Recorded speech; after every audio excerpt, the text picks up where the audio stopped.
سلامونه او ښې چارې. مثلث د حسیب قوای مرکز د وژل کېدو په اړه تازه او مهم معلومات ترلاسه کړي دي. یوې با اعتباره امنیتي سرچینې مثلث ته ویلي چې حسیب قوای مرکز نن د پروان په سالنګونو کې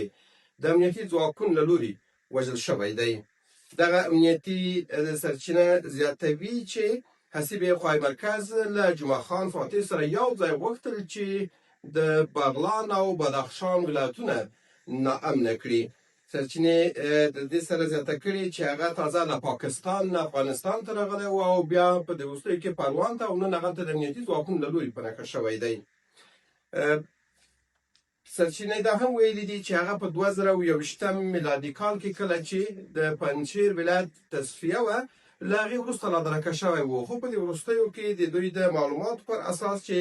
د پاکستان استخباراتي ادارې سره اړیکې پیدا کړې وې او ورځ تر بلې د دوی اړیکې د زیاتېدو په حال کې وي تر څو وکولای شي امکانات پیدا کړي او په افغانستان کې ورانکاري عمل ترسره کړي. سرچینې دا هم زیاته کړې چې امنیتي ځواکونو ته د حسیب قوای مرکز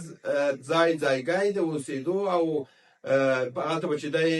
پټ و او خپل کله کله به د تصویرونه نشرول. د دغه ځای په اړه باندې هم خپله جمعه خان فاتح په تحقیقاتو کې دغه موضوع ته اشاره کړې ده او د دې ځایګی هم امنیتي ځواکونو ته ورښودلی دی. د دې ترڅنګ امنیتي سرچینه دا هم زیاتوي چې حسیب قوای مرکز د تیر حکومت نظامیان د اسلامي امارات پر ضد جګړې ته هم تشویقول او پاکستان کې د ځینو دغو پوځیانو سره اړیکې نیولې وې او دوی ته ویل چې دوی ډېر ښه امکانات ورکوي او لاړ شي افغانستان ته او هغلته د امنیتي ځواکونو په وړاندې وجنګېږي او افغانستان ناامنه کړي.